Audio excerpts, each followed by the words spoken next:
Buxoroda soyli o'rmonzor bor desam ishonasizmi?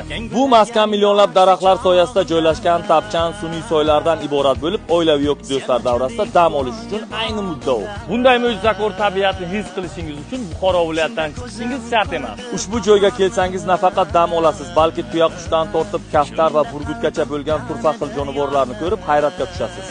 Endi esa toza sog'ilgan tuya sutini ichib ko'ramiz. Shaxsan bu yerning menga yoqqan tomoni daraxt ustidagi tapchan bo'ldi. Noodatiy, lekin nihoyatda go'zal va huzurbaxsh. Qozon, qo'ra, ko'rpacha yoki idish tovuq izlab ovora bo'lish shart emas. Bu yerda hammasi oldindan muhayyo qilib qo'yilgan ekan.